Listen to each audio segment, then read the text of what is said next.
What if they draft you next year? Oh, that's a sore subject too. That's a sore subject. There was might as well since we're already on it. So no, I'm not gonna. No, I'm not gonna touch it. Okay, so we're gonna touch it. All right, so All right, is that all? Are you wearing your Viore?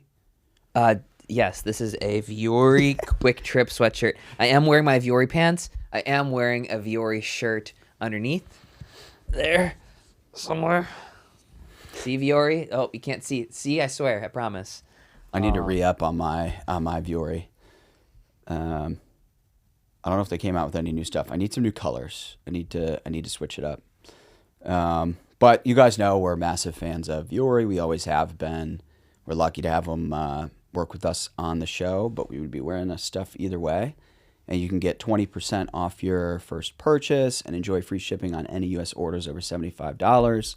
Go to viore.com/thedink and discover the versatility of Viore clothing. Let's get it. All right. Live. Game on. We are back here with the Dink. We're in a new podcast studio. Check it out. Looking pretty fresh. We're going to talk about a lot of things today and a little special guest appearance down the road. But first things first, there's been quite a bit of merger drama. Let's jump in. Hold on. Actually, can I play a voicemail that I got? Game on. Absolutely. All right. Hopefully this picks it up. So I got this from Altaf yesterday. I missed his call, but I figured we'd share it. Hold on. Greatest compliment. Dude, you just got arguably the single greatest compliment you could ever get, and it's better than any award you'll win. My kids are home and with their friends, okay? There's like 7, 8 of them, they're all here, and I'm just picking them up from school. I'm taking them to get snacks and just, I was going to teach them how to toilet paper a bunch of houses, but anyway, that's a whole nother story. But I go, hey kids, did you vote for your dad for the best player of the year or whatever? And they're like, oh no, we got to do that. So they get on there and they're going through it, and they're like, I don't know. I think I'm going to vote for Gabe for this one. I mean, they know pickleball, right? And they're just talking about it. And they're arguing about every single one. And then they go to the podcast or whatever, and they go, oh, it's PicklePod. Thomas and Zane are beast. Literally. My son goes, Thomas and Zane are beast. They're like, yeah, we like those guys. And so all 8 of them, that was the only unanimous. When it came to mine, they go, Rick is pretty good. Dane is good. I was like, dude, if you don't vote for your dad, I'm not going to take you guys to toilet paper in the neighborhood. And argument on every single one except for you. It was like, I got to call Thomas and tell him he's like owns the 14-year-old kid market. That's awesome. We have a target demo. Yeah. I can't believe you got out of there in less than a minute on an Altaf voicemail. Yeah, it's a little underwhelming, but he had the kicker at the end, which is we own the 14-year-old kid market. So it was concise this time. Yeah. Dude, I was filming this YouTube video over at Pickle Mall in Arizona, and I'm in the middle of a video, and I see, it's not live or anything, but I see Altaf is calling, and I pick it up, and I'm about to say, I'm on camera, and I'm about to tell him, hey, Altaf, I'm filming a video, I'll call you later. And he said, oh, this will just take a second. The dude talks to me for 3 minutes straight, and I didn't say a word. He's like, okay, bye. Yeah. And so that is in the bloopers of my most recent YouTube video. Nothing's better than getting a call from Altaf, but you got to be very strategic about when you answer, depending on what you're doing in that moment. So. Oh, 100%. All right, merger talk? Tom Wagner. All right, so yeah, I mean, my understanding of this thing is as the deal was approaching the finish line, and you can read all about this on our site, but Tom Wagner, who is the owner of Nighthead Capital Management.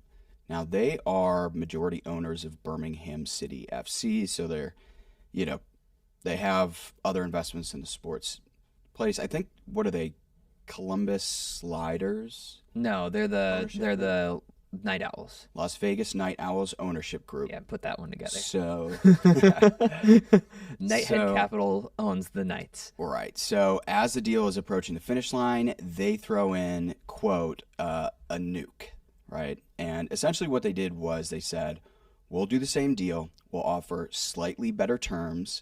Predominantly, they won't charge the 2% management fee and the 20% of profits. And then there was something having to do with liquidation preferences, which is a minor detail. But all of a sudden, we're at the finish line, and now all the Major League Pickleball owners need to reconsider. The PPA is like, sure, we'll do the deal. We don't care. It doesn't affect our side. But Major League Pickleball owners had to sort of stop in their tracks and say, okay, do we need to consider this? So once again, we're at the finish line, and chaos happens. But this time it comes from the Major League Pickleball ownership group, almost like stepping on their own toes.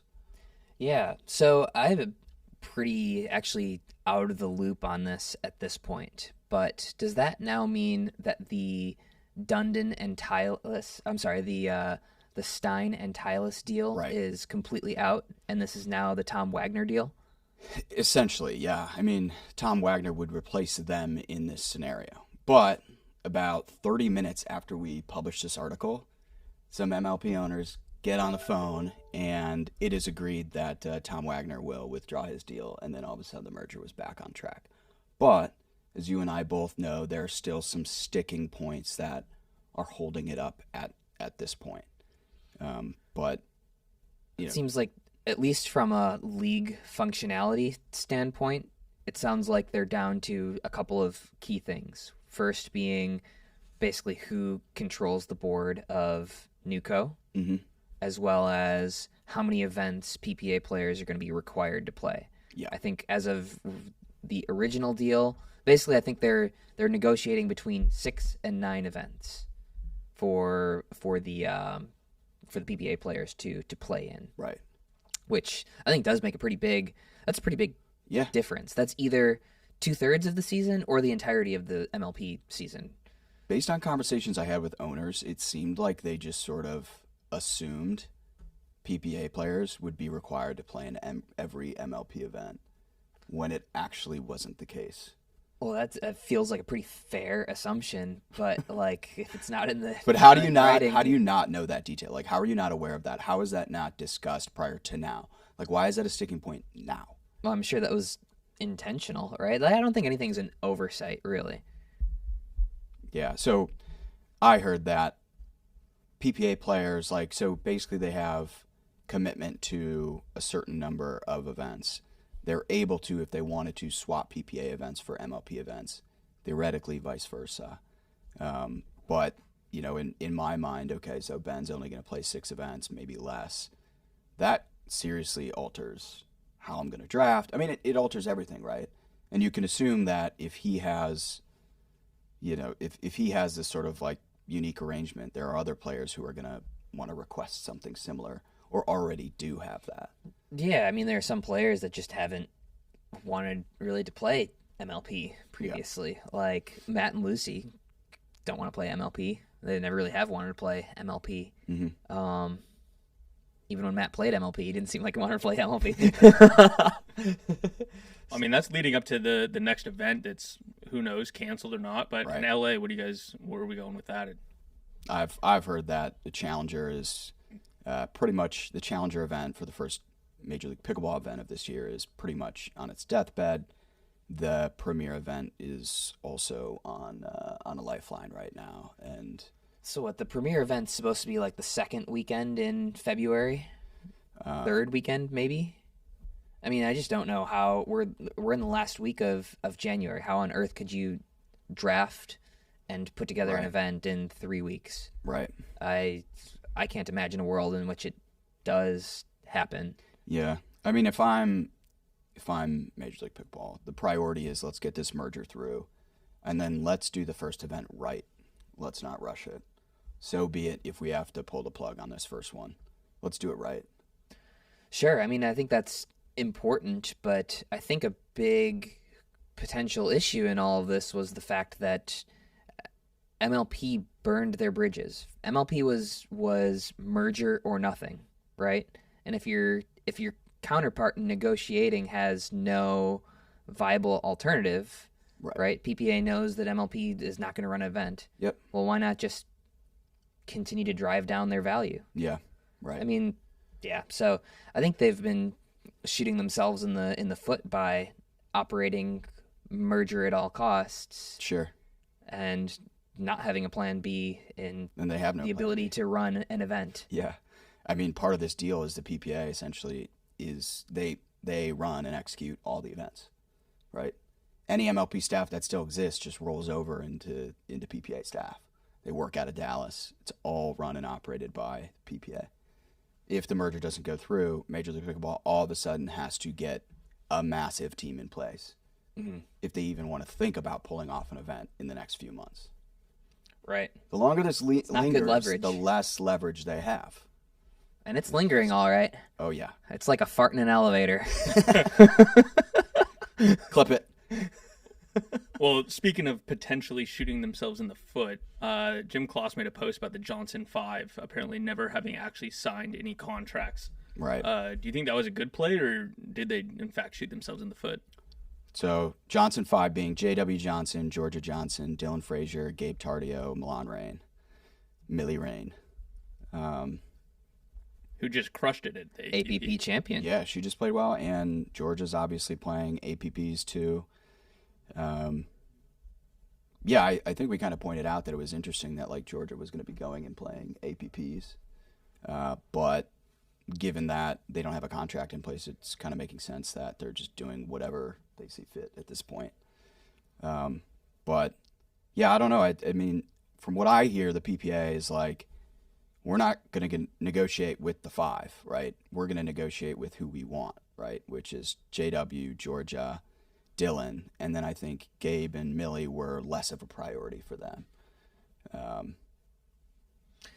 Yeah, I mean, it's tough. Like, I think they had a very, very complex deal with Major League Pickleball, which they probably had the right to do because, as Jim pointed out in that article, they sort of swayed this whole tour wars back in August. Them right? and Top Notch. Yeah, well, I mean, but they were seen as the decisive win for Major League Pickleball, right, in the player war, and I think they had some big asks that, for whatever reason, never got put into a contract. So, Right. I mean, Well, they had all the leverage in the world at that point. the entire thing is just unbelievably and incredibly messy. And I know, especially, they're all pretty much kids, right? These are the guys that just want to play pickleball. These are the people that are much less involved in any of the politics or business side of things than anybody, right? Like, I feel bad for them just because they want to play. Yeah. Well, it sounds like Julie Johnson was the one who was like primarily handling all those negotiations for them. But I think I know they have an agent, right? They certainly have an agent that was involved in all that. But some of them are with Top Notch? no, that entire group is with Patrick McGee, And who's that? their agent. Is he with any sort of firm, or is he just like a He's with Patrick McGee, LLC. guy who knows how to write contracts? Yeah, he was. I've spoken with Patrick. I know Patrick a little bit. He knows what he's doing. Okay. He's a legit guy. Like, he's on his own. I can't remember if he has. I think he does have pretty extensive agent experience. Kind of retired, and now he's doing this on his own, kind of for fun. It's probably not turning out to be very much fun. Yeah. But no, he's legit. He's not just a one-off that's not legit. So it went from, I mean, Top Notch, obviously, they played an insanely massive role in the talent race. They had all the leverage in the world, right? They had all the power. The Johnson 5, they were the longest holdouts. They had a ton of leverage. Whatever they did significantly affected the outcome of who won, in quotes, the talent race, right?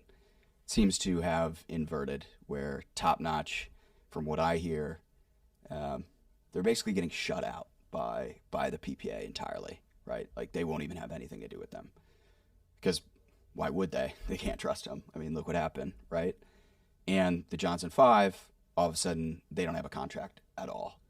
And it sounds like any contract that's in front of them is, pennies on the dollar relative to what they could have gotten had they signed something back when the talent race was underway. Yeah, I mean, it is strange. I think it's it's probably as punitive as anything, where it's just like, oh, you screwed us. Yeah, obviously, like JW and Dylan would be a huge and important part of the PPA tour, right? They're the only ones that are pushing really Ben and Colin at this point. Yep. And so I think there's probably an acknowledgement from the Johnson Five that they're not going to get what they initially got from Major League Pickleball. And there probably needs to be some middle ground there, but I think there is still some leverage, right? Even though they can, again, they don't want to, they could go walk away and play APP Tour. And so I think there is an argument to be made that the PPA does, even if they have everybody else, they do still need the Johnson Five. Mm-hmm. Because they're the only ones that are going to push Ben and Colin. Mm-hmm. If the PPA were to sign them all of a sudden, do you think that they would back out of the merger? I don't think there's any backing out of the merger at this point. Yeah. But who knows? Time Who will knows? tell. You never know. Actually, I can't answer that confidently. Yeah, You just never know. You can assume though that PPA, Pardo, and them are on the phone with these guys, like trying to figure out how to make it work. yeah, I'm not believing anything until these deals are closed. Yeah. And then I'm still not believing it. Yeah. Merger's done when it's done, and then still not done at that point. That's basically. Well, what I do know is $8 million just came back into pickleball. Brand new deal with DUPR. Yeah. Okay. Crazy. Yeah, this is interesting. I mean, I think we understand that one of the sticking points of the deal, the merger happening right now, is whether DUPR is involved or not. I've heard that DUPR is involved, and there'll be the official rating of Major League Pickleball and the PPA. I've heard other things. I think it's kind of up in the air. I think there were a lot of questions around DUPR in general. There were sort of rumors that, they were burning, X million a month, right? And, they were on the verge of bankruptcy. None of that was ever validated, all conjecture. Now we know that they're not going anywhere. They've raised $8 million from David Cass, who's a real estate developer and Major League team owner. So he owns the Columbus Sliders, and he's the new owner and chairman. So Steve Kuhn is still involved, but he's given his sort of like voting rights and board seat, I believe, to the new board members, one of which is David Cass. Andre Agassi and Rain Ventures are taking a big piece of this funding round. It sounds like Andre Agassi is going to be like super involved, kind of like the face of DUPR, at least to a degree. But Rain Ventures, here's just some of the companies they've invested in. DraftKings, Blade, which is like that private helicopter service, which is dope. Flew them in New York. It's a pretty sweet gig. Did you really? Didn't know you're so bougie, dude. Damn. Badass. They're in the Professional Lacrosse League, the PLL, SoundCloud, Vice, and there's a bunch of other companies. So they're not a small fund by any means. And then Jay Farner, who's the CEO of Ronin Capital, the former CEO of Quicken Loans, and he helped start Rocket Mortgage, which are two massive companies. And then the other piece of that is DUPR has over 500,000 users, and they're growing at 20% per month. Based on what I'm hearing, like a lot of those users are actually pretty active, but 20% a month growth is insane for a company like that. A month, that is absolutely insane. Yeah, it sounds like they 20% a year is insane, right? We're all talking about how pickleball is the fastest growing sport in America, and we're growing at like 20% a year. These guys are growing at 20% a month. Yeah. Absolute madness. I think it's interesting, right? Both of the rating systems, DUPR obviously being the more well established, but both of them have made some pretty big plays. Oh, yeah. UTR recently took over the USAP like Golden Ticket Series, didn't they? Yeah. Qualifiers. Yeah. So both. And they made a deal with APP, didn't they? Was that announced? That was a little while ago, wasn't it? Yeah. So yeah, these rating systems are legit, and I think that DUPR has a good first mover advantage. Yeah, it'll be exciting to see what comes of it. I have a question. Do you like using DUPR? I like using DUPR. I know a lot of people like it's pretty split. Some people love it, some people don't love it. Like Really, a couple of weeks ago, you were complaining about your 4 or 5. I mean, I always complain about my rating. I'll never be happy with it. I always think it should be higher, obviously, but I definitely think I need to be more active on it. I think it's great to be able to source players in your region. Definitely set up a few events here in Austin with a few buddies just to get the tracking going and get our scores up. Rocking a nice 3-5 right now, but we'll get it up. Yeah, for sure. You play with Matty Klitsch? Yeah, I just had a little shout out on his podcast. Really? Shortest. You kind of look like Matt Klitsch a little bit. If you toss some glasses on, you could double as Matty Klitsch. Grab a golden retriever, call it good. There you go. Yeah. Okay. Anything else on DUPR? We're gonna bring in Riley Newman here. Let it rip.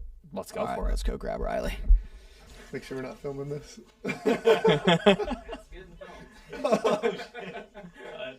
Yeah, Riley, in case you got to go to the bathroom, we got a planter right Yeah, there for you. it's on the stage right here too. If you guys really want some clicks, there you go. There's the planter. I better watch the episode before you guys air this. That might have to be the opener. I'm gonna. Yeah, I like to kind of just chill. Where are you staying? Thomas. Thomas Thomas's Wilson's house. Oh, okay. Yeah. So I went to a Texas A&M game last night. Watched basketball. Stayed at a hotel and then drove down and go train the next couple of days. You still play basketball now? Dude, so I was playing basketball the other day and at Lifetime, and You guys are good. Cool, thanks. some guy, I went up for a layup. I did like a pump fake and went for a layup, and some guy just completely whacked me on the head, and my brain was actually, not my brain, but like my head was bleeding. My brain. Yeah. But you were It was bleeding out of your completely brain. bleeding. It was so then I was like, okay, I gotta like dial back the basketball here. But I Yeah, miss it, right. dude. It's such good conditioning and like cardio. You're a pro athlete, bro. You can't be I know. hooping at Lifetime anymore. But it's such a fun time. Like I enjoy Yeah. the heck out of basketball. I like basketball. It's my favorite sport. Yeah, I just yeah. can't turn it off. Whether it's going to games, playing, you just can't take that side out of me. I love it so much. I love it more than pickleball. So If you like you go to rec game, like you trying to play like point guard, or you backing people down the post. I or- mean, I don't really like passing, to be honest. Nobody Definitely does. Just get me on the wing. Let me pump fake. Let me drab. I'll go to the hoop. Can't dunk. I used to be able to dunk in college, but just I'll light up some threes once in a You while. can't dunk anymore? No. Really? Yeah, I used to be able to in college, but then like I stopped. There was like a jumping program I was on in college, and I gained like a few inches on my vertical, and then I just stopped doing it once I graduated from college, and then there went my vertical. Wait, how tall are you? Like 6'3", 6'? Yeah, 6'2", 6'3". Okay. I can't dunk either, just in case you Yeah. were wondering. Well, I was wondering, yeah. You could probably do maybe like a pickleball. No chance. Like, I can barely touch rim. No, you can get up there. I attempted to touch rim, and I could not touch rim. You couldn't even touch the rim. Oh, wow. You're that surprised? Wow, I know. You're just like a bottom of the net. You go up, you'll touch the net. I can touch the net for sure, Okay. easily. Yeah, dial it in. Yeah, right. Lock that in. All right, so can we? That was all recording though. That was good stuff. That was a good. I thought that was good That stuff. was a good small talk. We'll Small keep little- that in there. Little blurb. Hey, wait, hold on. So, rate Anna Bright's jump shot. Did you see that? Anna Bright's jump shot, that's a 0 out of 10. I mean, that was horrific. It actually made my eyes bleed, like from watching that. So I know Like she's you a big bleed time tennis easily. player and obviously really good in pickleball, but stay off a basketball court, please. Maybe just keep her to like the pop-up shot, like in the little bars, but an actual court. That was kind of disgraceful for pickleball. Wait, did you saw his shot then? I too, didn't right? though. No, I didn't actually. Dude. I didn't see Zane. All right. No. So I did shot I. 4 shots. I actually felt pretty good on the first one, air ball. Second one was Is like this from the free throw line or where is this from? this is from kind of the wing. It was about the free throw length. Second one, in and out free throw. Third one, air ball. Fourth one, I swished an NBA 3. Fifth one, air ball. Okay. Just it's all or nothing for with you. For sure. Did you guys get anything for like making the shot? Did the fans get anything, or did you guys get anything, or just? I was supposed to collect some Starry, and I didn't. Now I'm kind of regretting it. Starry? Yeah, it's like a soda. Oh, it's like their Sprite. Yeah. 7-Up. Yeah. Yeah. All right, well, we should probably talk about pickleball at some point. So what are you doing here in Austin? So I'm down in Austin. Just drove down last night. I went to the Texas A&M basketball game. Oh, yeah, you're Huge- Dallas now. Yeah, I'm Dallas. Huge sports junkie. Whether I'm traveling or staying at home, I like to go to any professional sporting event, concerts, any of that stuff. But you know, as the season's just kicking off for 2024, I really wanted to build the chemistry and build just the partnership with Thomas. And so I'm driving down, doing a couple days of training with Thomas. And thanks for the little foot tap there. Dude, you're so tall. Thank you. Is it the shirt that's getting you? But no, I just want to just give it all I have with Thomas. And so I just think adding extra reps in practice away from Yeah. tournament venues, even go watch film maybe. I actually did it with Matt Wright. I went to Wichita before the season started, and just it really helps just building that team chemistry. For sure. Okay, you can make it a regular thing. Come down here every once in a while. Come down once in a while. Thomas and I are only scheduled for the end of April, and then we'll kind of both figure out if we want to keep continuing or Yeah. kind of stop. I think it's the best way to do it now in pickleball is just like these shorter term partnerships, especially with newer players. It's just you can kind of know after a few tournaments if it's going to work or not. Yeah. I think a year-long or even 2-year-long partnerships, I think it might be a thing of the past. Yeah. That's crazy. Remember I how agree. it used to be? Like, it used to be a full year 100%. back in the day. Yeah. People, when there were only a few tournaments, people would be locking people up for like a year and a half out, Yeah. right? Like, you want to play the U.S. Open in 2023? I think I'm still pretty committed with Dave Weinbach for 25. Oh, yeah, he already Like- asked me too. But yeah, no, I think like you really know within about 3 or 5 tournaments if it's going to work. Yeah. So even when I'm coming down with Thomas and Austin here, I'm practicing me being on the right side, being on the left side, just different combinations that'll work against, the top teams. It only can Yeah, benefit you. right. Right. So you were in Phoenix before this, right? That's where you were. Yep. So who would you train with there? Phoenix was Lindsay, Craig Johnson, Augie, some pro players. They would win maybe the Yeah. first or second round, but then kind of bow out. Right. Lots of courts though to play at, and the weather's just amazing. It's killer. So I miss Arizona. I really do. I could be moving back, but right now Dallas is home. Yeah. So I mean, if you're thinking about who you used to play with, if you can make it a regular thing to play with top talent, like in your mind, in my mind, that makes a huge difference, right? Like, Absolutely. how do you think about that? Do you think you were at a disadvantage prior to? No, I don't want to really give myself any like disadvantages. I just think it helps having those high quality reps, especially sure. before like a tournament. Yeah. You need to be able to get used to the speed, especially in the hand speed battles. So if you're able to see top 10 talent or even the Zane serve, whatever it is, you just need to that's get been ready pretty for that. nerfed. That tournament. Yeah. Well, so, I mean, yeah, you're giving it a trial run with Thomas, but obviously there's some decision making that goes into that ahead of deciding Thomas, right? Like, you could have picked up Craig Johnson, you could have picked up Augie Gee, and they're both great players, but there's obviously like some thought beforehand. Like, what were you thinking when you said, hey, Thomas, let's give this a try for a few months? Yeah, so obviously Matt and I had a great run. I mean, we played a year and a half. We podiumed, I think, every single tournament that we ever entered, which was just pretty crazy. And I think Matt and I was really just, it was more of an on-court kind of thing. I mean, to be honest, off the court, we weren't really boys. Yeah. And I think that's okay. We don't have to be best friends if we're going to partner with each other. But at the end of the day, I wanted someone who's maybe just a little bit younger, a tad more athletic. Matt has such really good hands. But I felt like the Johns brothers were kind of figuring out a way to continually kind of beat us in those last few tournaments. So I just wanted to switch. Thomas is so versatile. He can play the left side. He can play the right side. He's got really good return to serve, big serve, and he just so athletic and can play good defense as well. Mm-hmm. So, and I like him too. He's a fun guy on and off the court, which I just got to a point last year where I wasn't really enjoying playing pickleball. And so now it's like playing with Thomas. I mean, I'm smiling more than I've ever smiled in men's doubles just in this last match. So I'm really enjoying it. You smile? Actually, now I do. Yeah. And I think it's because of Thomas. He just keeps it light. He keeps it fun. If I hit a good shot, he's just bringing that positive energy that's just infectious. But like, okay, so you and Matt, you medal every time you go out there and play. It's pretty big decision to move away from a partnership that's that successful. So what does it boil down to for you? Is it like, I want to beat the Johns Bros and I want to figure out who I need to be able to make that happen? Yeah, I think a lot of players would be totally content with just riding out the podiums for a good few years.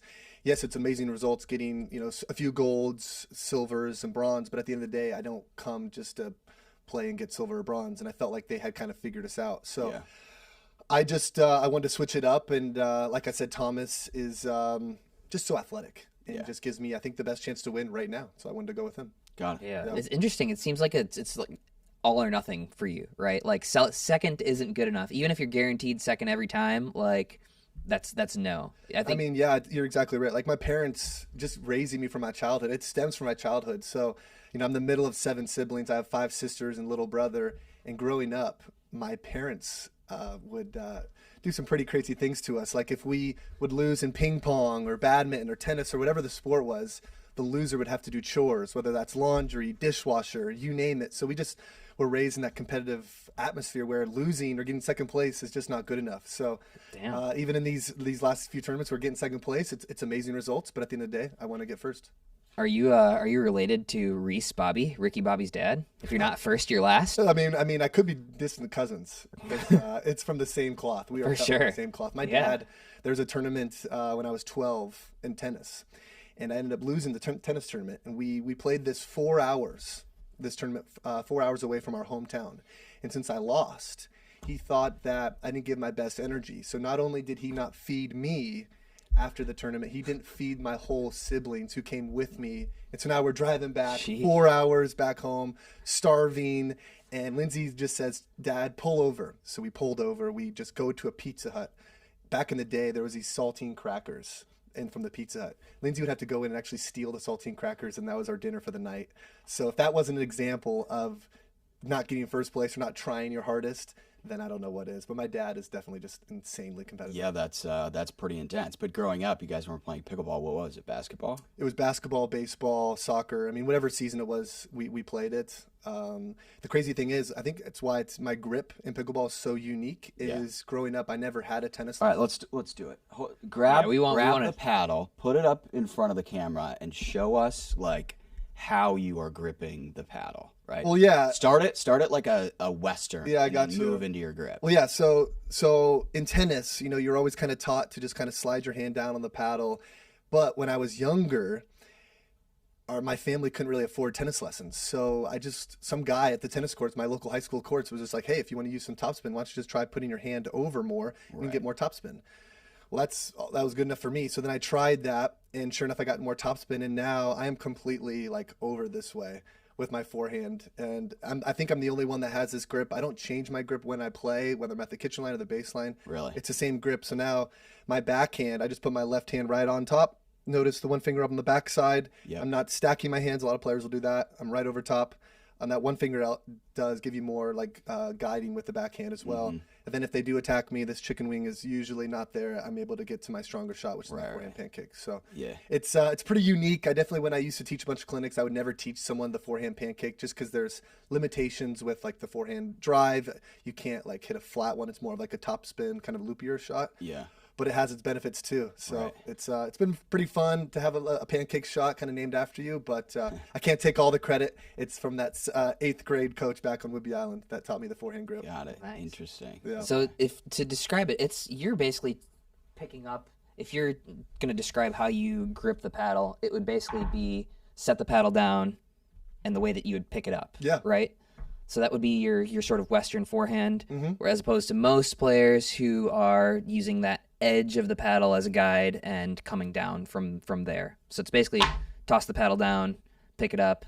There's your Riley Newman grip. Let me see this. That's exactly right. And it took me probably like a good full year to dial in the forehand cross-court dink. The forehand cross-court dink was definitely the toughest part. Because of that grip, it's tough to get underneath the ball. So it took me a lot of practice to get comfortable with my forehand dink, but finally got it down. And even like when I play this next weekend, I'm going to be on the more of the right side where I want to be able to add in some forehand topspin dinks, some slice, just add more variations, some lobs. Because you don't want to be a stagnant player. You just got to always keep evolving, keep changing. Because there's so many young players coming into the sport. How are you going to keep kind of staying close to the top? But Lindsay's not playing with that grip, is she?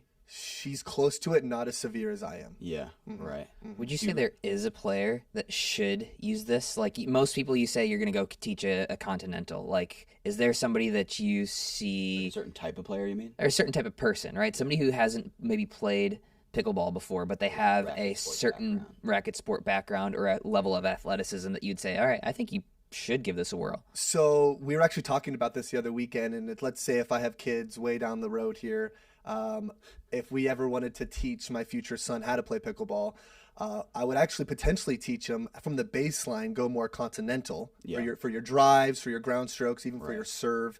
And then once you transition up, now you're close to the kitchen line. Okay, now then let's maybe change this grip now over to now like the forehand pancake grip, because now when you're doing your volleys, now you have such a strong weapon when it comes to the kitchen line. But from the baseline, I think there is some limitations with the grip. So if I was able to teach someone like a prodigy, I would potentially do it that way.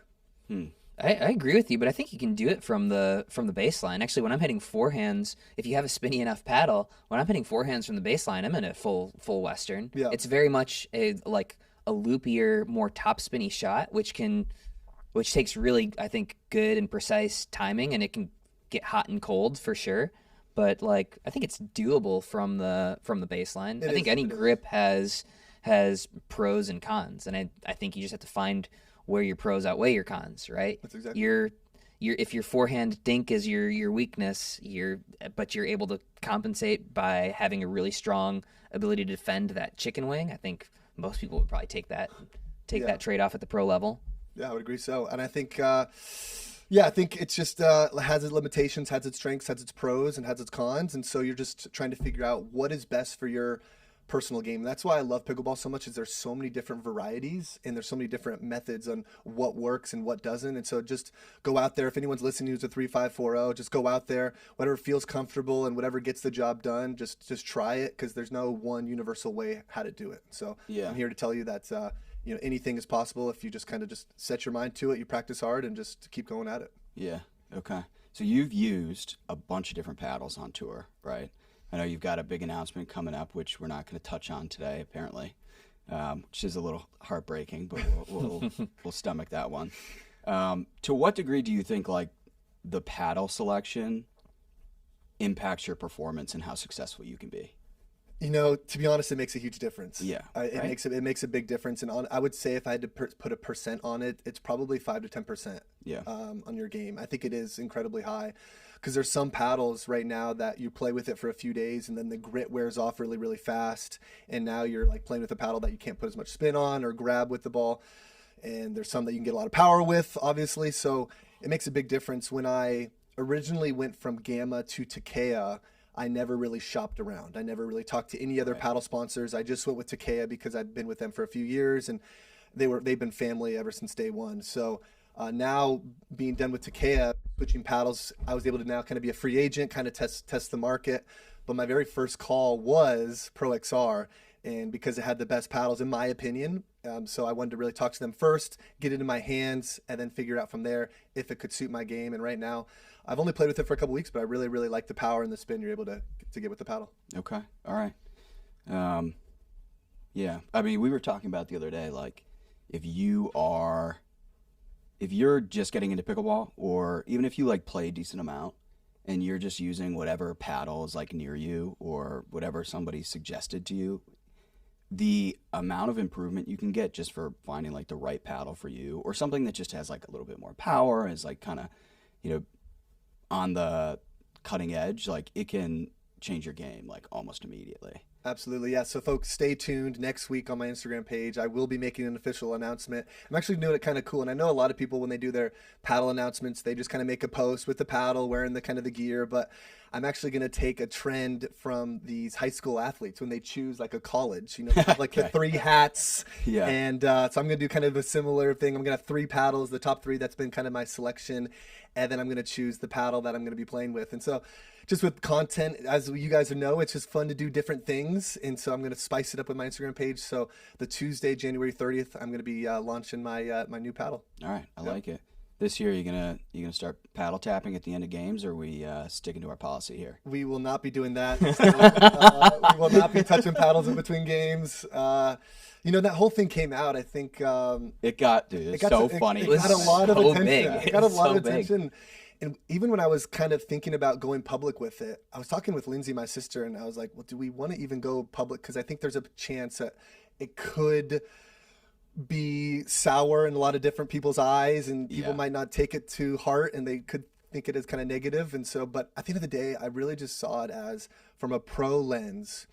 Do you see any other pro sports touching paddles or shaking hands in between games or sets? You really don't. And so at the end of the match, I'm always one to put up my hand, give a handshake, say nice match. But in between games, it's the heat of the battle. I don't want to be shaking your hand, saying nice job, give you a brownie points in between games. Like, I'm here to win. So at the end of the match, of course. But that's just my thoughts on it. I'm sorry for those 3-5 world players that really hate me now because of the paddle taps, but that's just how I feel. Yeah, so you were just trying, like, you're like, okay, I'm not going to do these paddle taps. I want to just get ahead of it so people aren't like, oh, this guy's a jerk. Like, here's my thoughts. Like, and that's what that was. Exactly. Yeah. I tried to get ahead of it. Sure enough, it kind of bit me in the you-know-what. But, you live and learn. Did people, like... So, I mean, there was plenty of, like, talk about it, right? It was big talk for whatever reason for we don't have anything to talk about. Right, but, like, do you think that people actually were offended by this? Or 100%. I mean, my Instagram DMs were pretty gnarly, dude. Yeah, people were sliding the DMs like, you're a horrible sportsmanship. You're a horrible human being. Get a life. Like, tap the paddle. Tap your opponent's paddles. I mean, it was pretty gnarly. And back when I first started pickleball, I would like the comments would used to like affect me, but and like these posts about me. But at the end of the day, like I really just trust my family, my friends, my inner circle, and I give it 100% energy when I'm on the court. I'll fight for every ball, and just whatever outcomes at that match happens, I'll let it be. But people were really kind of made a fuss of that whole thing. So again, I'm sorry if I offended any one of you guys, but that's just how the cookie crumbles. So it doesn't get to you at all anymore. I mean, you have some like insane clips where you're essentially like I formation, or Lindsay's literally just off the court. People reaming you in the comments. There was one. That's another one. Yeah. There was one that went. It was like millions and millions of views, and all these people who don't know pickleball are like, this guy's a jerk. He's sexist. Lindsay, I mean, for days was in the comments like battling. She's a sweetheart. People.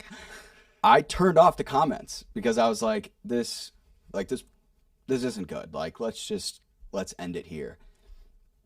To what degree is Lindsay just like sounding off to you like, look at this comment, like, how is it now versus how it was when you guys used to like respond to everything? Yeah, I mean, Lindsay has my back, whether it's on the court or off the court. I can count on that regardless. And even at the end, I was like, Lindsay, just don't even respond to it. Right. Just let it go. But she just wants to tell these idiots kind of how the pro level can be played at times. Now, sure, do you want to go in I formation? No, not every single point. But there are times where, I have a pretty long wingspan. I can get to certain balls. And Lindsay's so good at defense where and we've been playing tennis and pickleball since the crib. I mean, so she knows what type of movements I'm going to make. And if it does get past me, well, then she's got my backup. But, yeah, they were the keyboard warriors that absolutely had a field day on that one. Keyboard warriors. But we'll just let them be how they may. And if they ever want to challenge, I can be available for the right price. Well, I always think about it as like, you come from the basketball world. Like at the end of the game, who do you want to take the shot? Like you're not going to give it to the 15th man on the back of the bench, right? You're going to have your star player take the shot, and they shoot the most, right? It's not a problem when you have 5 guys out there and LeBron shoots the ball 40% of the time. Nobody complains then, but it's the same logic. You want your best player to take the most amount of shots, like. And there's also physical attributes that guys possess that women don't as much, like dude, height. Canceled. You're canceled. That's fine. If I'm I'm overdue, but you're taller than Lindsay. You're longer than Lindsay, right? Meaning that you can reach into the kitchen a little bit farther and put away a shot that she might not be able to, right? Yeah, and it's not a male female thing. If I'm out there playing with a 6'6" woman who hits 3 times harder than me, I will get the hell off of the court. Right.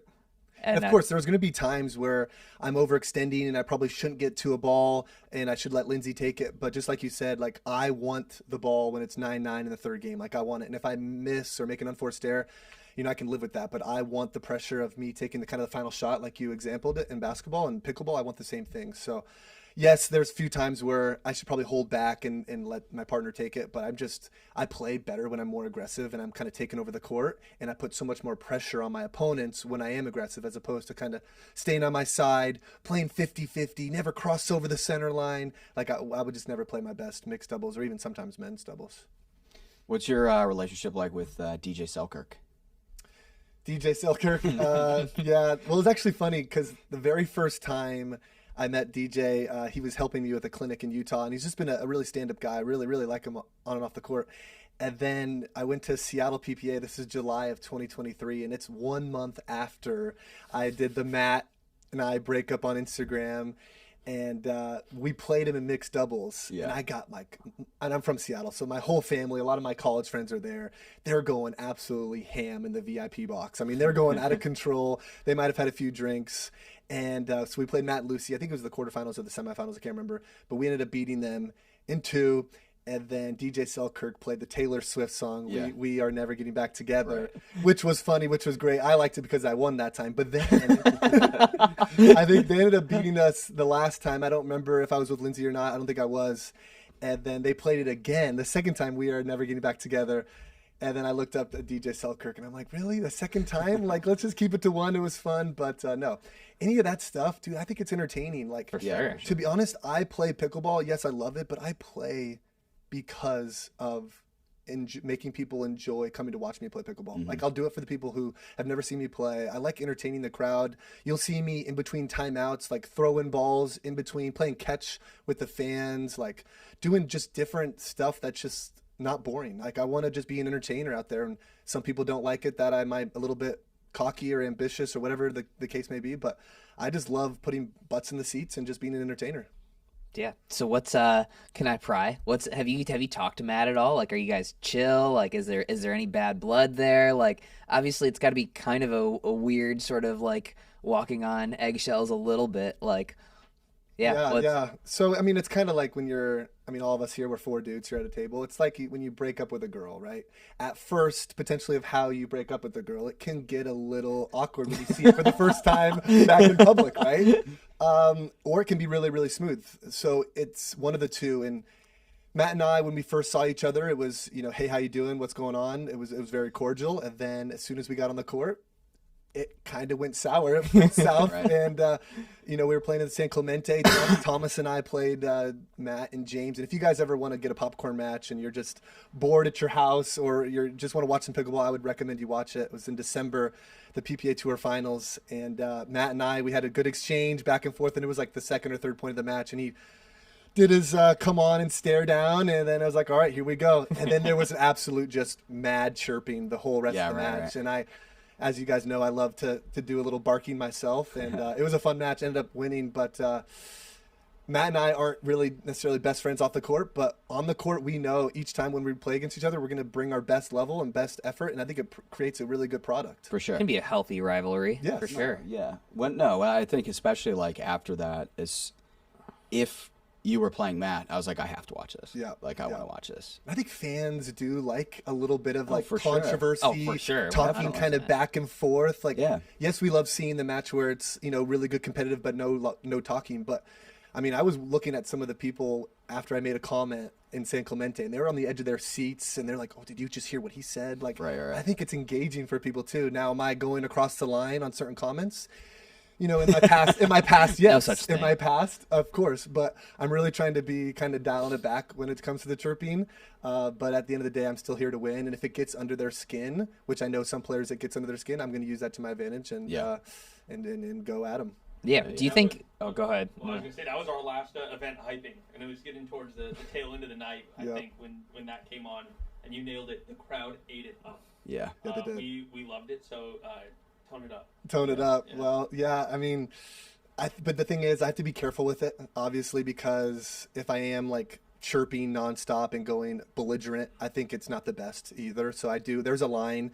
And so, I'll just be careful with it as I continue to go forward. And even Lindsay's on me, like, Riley, you need to tone it back. You need to be careful. Yeah. So, It's Lindsay, just fun, I though. got you. I'm going to be careful. I promise I got you. I think it makes it. I have fun talking a little shit. And to be honest. we've talked like, on the we've court talked too. plenty of shit. And I think and I think it's fun, and it's never like on the court. It usually stays there. For most players, it stays sure. there. It's on the court. Then when it's off the court, okay, you're having like a Sprite with them in the locker room after. Sprite. Whatever it is. I was gonna say something else. A but Misty or what was it called? PG-13 crowd here. We'll keep it a Sprite. But yeah, no, I think it's fun. Yeah, I mean, we've talked about it plenty of times. Like, we're of the opinion, like, you can talk whatever you want about, I think, about their pickleball game, about what's going on the court. I think where the line is, you can say whatever you want to me about on the court, but when it comes to, like, personal life and stuff, I feel like that's crossing a line. Mm-hmm. But I think what happens on the court is fair game. Yeah. Yeah. I enjoy it.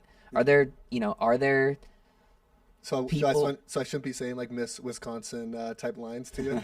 Well, I mean, that's more of just a compliment. So go ahead. There we but, go. There we go. Yeah, go for it. That doesn't bug me one bit. There but, we go. Are there certain players that you're like, that you can get in their head, and certain players you're like, I'm not even gonna try? God, do you want me to say it? You don't have to say whatever you don't want to say. There are players that I know that if I vocalize how I'm feeling on the court, that it does get in their head. I'm not going to say the names here. You guys will just have to watch at home. If I get a little bit louder to certain players, you know who it is. But Right. yeah, I will be using that to my advantage. I mean, it's pretty obvious you've gotten in Colin's head quite a bit. Is it tough to get into Ben's head? Yeah, I mean, to be honest, both of them are just really cool collective. I mean, the best way to get in there, both their heads just hit a lot of tapes, hit a lot of hit a lot of balls off the top of the net, and they just hate that. Yeah. But no, Ben actually plays a little bit better when you go at him or start chirping at him. So you even need to know when to kind of pull off on the reins. For sure. So like if I have a few battles where I'm beating Ben, it's everyone wants to say, "Come on, let's go," or like kind of stare him down. But maybe Ben, it's a little different story. So don't wake him up, right? Yeah, you got to kind of know who to go at, and even some players will go at me to start, like Matt, and it kind of fires me up. There was a match. I was playing against, it was Matt and I, we were playing against Kyle Yates and Julian Arnold. It was Nationals. Yep. They killed us the first game. They're up 7-3 in the second game, and it's the quarterfinal match. And Matt and I are just kind of not playing very well. We're kind of sleepwalking. And Julian wins a point, and he kind of looks at me, and he kind of stares me down. He's like, "Why aren't you guys talking? Let's go. Come on." And I'm like, this guy, he wants to play. So then all of a sudden, we just rattled off like 6, 7, 8 points in a row. Won game 2, and then game 3 was pretty clean. So you got to kind of know who to go at and who not to. So it's a delicate balance. I think Julian's a good example of like. He's fun. I think Julian's another guy, entertainer. Yeah, he's fun, though. for sure. Yeah. He's fun. But like we need those guys. He'll be playing really stoic, and then something sets him off, and all of a sudden he's playing like an animal. Right? Yeah, like exactly. There's certain players who are like that. I think Ben too. He is a slow starter, and sometimes he doesn't even seem like he's in the match, right? Mm-hmm. And then all of a sudden something sets him off. Like it might be, hitting the net cord. And all of a sudden he's like, all right, I'm going to bury these guys because they just sellied a net cord. Yeah, for sure. And so there's so many tournaments and so many matches we play. It's hard to get up for every single match with your 100% intensity. So we might be playing at 78% and then something sets us up, and now we're like, okay, it's on. Let's get after it here. Yeah. What's your relationship like with McGuffin? You guys still buddies? Tyson and I, yeah, we're cool. We actually used to play tennis growing up against each other. Oh, really? I forgot about that. Yeah. So you were a tennis player? Yeah, I played tennis and assumed you basketball in weren't. college. I know my grip is so funky that you would never think I've hit a tennis ball. But I played Division I tennis. I was actually #1 singles for Seattle University. And then I coached for a year after that in tennis. Then I was actually an Uber driver. I was college basketball referee. This is 2017. And then my boss. Yeah, so how old are you at that point? 2017, I would be 24 because I'm 30 years now, and I was reffing college basketball. I made it all the way up to Division II, Division III basketball. I was trying to be an NBA referee, and then my boss at the time, he's like, "Hey, you should try pickleball." And I'm just thinking, like, dude, this is an old person sport. Like, I'm a young athletic dude. I'm just gonna stick to tennis. But then I really just said yes to suck up to my boss. So Mark, I'm sorry, but if you're watching this, I just said yes to suck up to you. But he took me out to a YMCA. I was the youngest by just a ton of ages, but I had a blast. And he's like, "There's a tournament in Oregon coming up," and we ended up playing the 4-5 division that first weekend. We ended up winning, and then I brought down Lindsay that same weekend, not knowing how to keep score. We're just kind of borrowing people's paddles. We ended up winning the pro division. We won $330, and we thought, oh my gosh, we're rich. And we got sponsored by Paddle Tech that very first weekend, and just we did one more year of basketball refereeing, and then just haven't looked back since. Right. Dude, wasn't that sweet? Like, my first tournament, I won I was so pumped. $60. I was like, dude, this is the coolest thing ever. But don't you wish? Like, I wish I kept that original check. For sure. From like 2017 or whatever the tournament was, just because now looking back, like, how cool would that memory be? I still have the photo of it, but yeah, it's been pretty crazy to see how the sport's changed, only for the better too, from the pro side. Like when I first started, it was crazy how the schedule was. I mean, I'd be playing a tournament, and then before or after, I would have to go teach clinics or do private lessons just to supplement the income. Where now, it's totally, we can just play the tournurnaments and just rely on that, which has been amazing. To can train more, all that. Hey, what's up, bro? Hey, you into pickleball at all? You into pickleball? No? All right. I've got a nice little side hustle going here. I basically just show up at pickleball courts and I bring some products that they might need, and I slang pickleball products. With pickleball being such a hot sport right now, there's a lot of different products coming out, and it's hard to keep up with. So I just basically bring the products directly to the customer right here. Hey, bro. Hey, you're looking thirsty out there. You need one of these ice shakers? You know, to be honest with you, though, all I'm really doing is I just subscribe to the pickleball box, and it comes straight to my door with all the hottest pickleball gear in here, and it's like $250 worth of stuff, and I get it for 99 bucks. Hey, Donna, I got that new Fila zip-up you were asking about right here. Yeah, that pickleball Fila zip-up, yeah. Yo, these pickleball junkies, man, once you give them a taste of that new product that they got coming out, they can't get enough of it. Hey, Tom, weren't you asking about some pickleball socks, man? I got some socks right here for you, brand new. Yo, did y'all need some sunblock? Was somebody asking about some sunblock? Hey, what's up, bro? You want to check out what all I got? Yeah, come check it out, man. Check it out. Wait. Cops, dude. Cops. Be cool. What's up, officer? Good day? Having a good day? Good. All right, check it out. What if they draft you next year? Oh, that's a sore subject, too. That's a sore subject. There was... might as well since we're already on it. So... No, I'm not gonna. I'm not gonna touch it. Okay, so All right, we're gonna touch it. All right, so God, Orlando calls me up. So I think at that point they had the 3 overall pick, and this is for the 2023 season of MLP.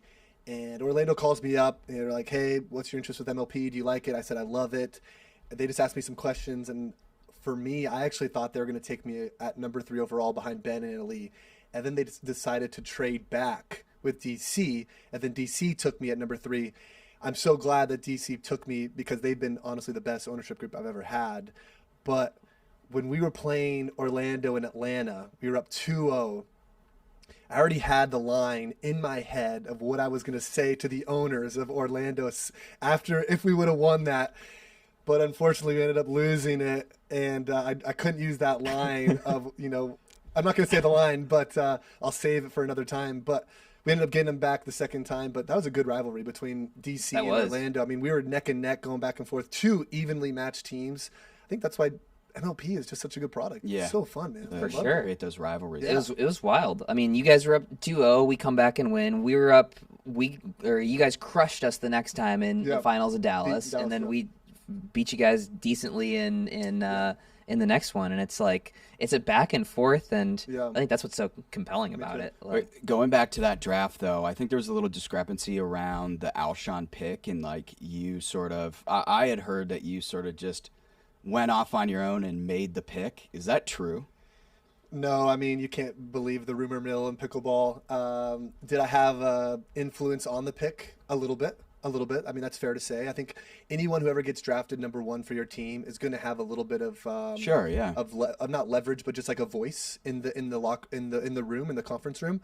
So there was a few names that were getting listed, and Christian was one of them. And I did have high hopes for Christian at that point, but give a lot of trust, and I gave a lot of trust to the MLP ownership group. I mean, that group had like stats on like every single player from like 2018, and so I can't take all the credit for the Christian Alshon pick. It's a lot from the MLP ownership group as well. They did a killer job. Yeah. Okay. And Altaf, the owner, and he's been doing this MLP PPA kind of deal, and he's only got best intentions for the league. And he even like took us out to like Macy's. He gave us the credit card, had a shopping spree. Damn. I mean, the guy is just a total baller and just so friendly and so nice. So can't say enough good things about that team. That's cool. That's sweet. Cool. Yeah. Okay. So in the Tour Wars, the talent race, you signed with Major League Pickleball, which was a big snag for MLP at the time, right? What went into that decision, and then generally, like, what are your thoughts on all this craziness, right? Like, we're still trying to get this merger done, but yeah, it's been pretty wild. I mean, I've been with PPA since day one, and so I think, like you said, it was a bit of a shock when I went the MLP route. And at the end of the day, what went through my head when I was making my decision was what's going to be the best for pro pickleball. And to be honest, I really thought the team format is the best way, and I still think it is a good part of how it's going to grow the sport pickleball from a pro side. And so I wanted to just jump on that train. Did PPA offer me more money? Maybe, but I just wanted to go the MLP route. I had really good connections with some of the MLP, Tim Parks, Al Tyler. Some of those guys are just top class people you can trust. PPA, I still have good relationships with them. I mean, I've been on vacations with Tom Dundon in Mexico with his kids and his family. Like, I've been really tight with them. That relationship's a bit rocky now. But at the end of the day, Connor and I still have a good relationship, but there's been some things in the past where Connor said he was going to do, and he just never lived up to that bill. And so that kind of rubbed me the wrong way at times. And so we're still working on that relationship just to keep building that. And Connor, I mean, let's be real. Connor has put so much financial dollars into our pockets as pro players from 2020 as opposed to what it was before. So thank you, Connor and the PPA, for making this happen for all of us. I mean, I was sleeping on an air mattress before, Connor came over and took it over. So I have a lot of respect for that. But there's been some times where he has not lived up to the bill on some certain things, and it didn't, I didn't really like that. Yeah. Yeah. So you think that MLP is the better product, if you think from like a spectator standpoint, but what do you like playing more? I like playing MLP more. Yeah. I like the team atmosphere. I like that environment. I think even the fans too. Like on an MLP, you go to an MLP versus PPA, the fans usually kind of choose a team they like going for, because then the teams will hand out, Orlando Squeeze gear or Washington D.C. merch, and then they're like rounding on, and there's like fans that going crazy with noisemakers. It's a rockin' atmosphere, and I just love playing in front of it. I know Zane does as well.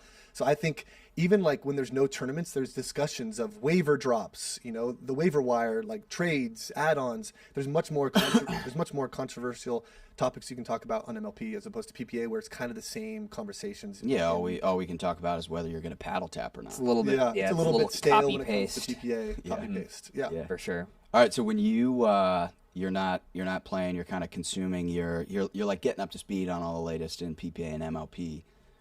Any podcasts you listen to? Like, how are you getting most of your information? So I used to. You don't have to lie. I used to listen to a lot of podcasts when they first came out, but to be honest, guys, most of the podcasts now are just going over the tournament recaps. Yeah. And I don't. I lived it. You were there. I lived it. You don't need to say and that. for the most part, this past 6 months, it's been second place. So do I want to hear myself get second place again on a podcast? No. So if podcasts are able to do even different, more contents where they're talking about maybe MLP PPA, I would probably watch some of that. But to be honest, I don't watch a ton of it anymore. I'm just more a sports guy and going to concerts. But I'll watch you guys occasionally. But to be honest, it's not each time. No. It's all right. I don't watch us. Yeah, we're just going to scrap this episode.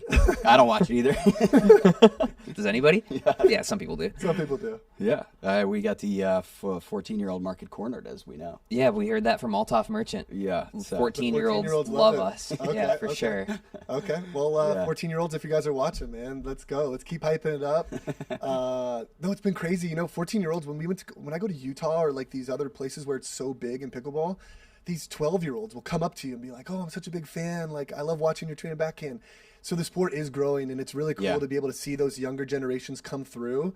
I've even taught a few of them in clinics and camps, and they eat it up. They absolutely love pickleball, and so just being able to be a role model for some of these young kids has been really, really cool as well. So I love it. I absolutely love it. Who are some of the players you're kind of high on right now? Obviously, you're a fan of Alshon. That was an interesting pick in the Major League Pickleball Draft. But who else is out there that you're kind of like, all right, I got my eye on this person? Yeah, Alshon, he's probably I'd say he's the most improved player. That's my vote. In doubles, singles, everything, you name it. The guy's he's a total stud. I think obviously James Ignatowicz has been moving up. He's getting better in mixed doubles. Men's doubles, he's still finding himself, but he's going to be right there in all the big key matches. So I think those two guys kind of come to me at first. Obviously on the singles side, it's a crapshoot because there's so many younger players coming in. It's a new person every day. It's a new person every day. I don't really play singles. So, but no, it's been really, really cool to see that from the younger generation. I mean, there's kids who used to just play tennis and then learn pickleball. Now they're just starting out with pickleball. Right. That's all they know, and now they're coming up. And guys, if you're watching, you're 13, 14, and you're wondering kind of can a pro pickleball player kind of sustain or can they make enough money to do this professionally, and you definitely can. I mean, I'm here to tell you, like, there's a few players here making like over 7 figures playing pickleball. So if you're watching this, just like, I want to be an inspiration to anyone that's here watching, that if you work hard enough, if you believe in your capabilities, if you can like do anything you set your mind to, you can make it happen. So just go out there and get it. What do you think about? I don't want to be like an inspirational speaker here, but I'm really passionate about it. No, that was good stuff. Yeah. I'm reconsidering my own career right You were talking about before Jack Sock had really started to come onto the scene. You were talking about him and his his potential. I think you even said that at one point you guys were talking about potentially partnering. Mm-hmm. What are your thoughts on him, specifically in men's doubles? You see any potential there for you guys to partner down the road? Definitely one of the most athletic players on tour, no doubt about it. I mean, that forehand is a rocket. With that soft That paddle thing is too. a missile. I mean, we played it. I played against him in this last tournament, and I mean, typically it's like a third shot drive and then a fifth shot drop. I mean, Jack was hitting thirds, fifths, sevenths, even from the middle court driving. And there was one time in the match where he was driving a ball from the middle court at me, and I said that's only going to work in the first round. Because he kept driving at me, and I put the ball away. But no, Jack's he's got a court in his backyard in Charlotte, so he's going to continue to get better. Are my eyes looking at him for a future partner? Potentially, yes, but I'm really happy with Thomas at the moment. But no, Jack's got a lot of upside, so much quickness and athleticism. The guy is, if he can just, I think the only thing with his game right now is obviously the soft stuff in the middle, cleaning that up, getting more consistent from the middle court, resetting, and then his backhand dink. If you can find his backhand, you'll be okay. But if he gets those two things, guy is going to be potentially number one in the world. For sure. I mean, he had a decent enough slice in tennis. Like I'm sure he could figure that out. Like so. Yeah. Yeah. All right, we're gonna cut it there. That's PicklePod for this week. We're gonna stay on and have a little more of a conversation that we might publish at a later date. So. Okay. Awesome. Yeah. I'm not gonna lie, dollar has gonna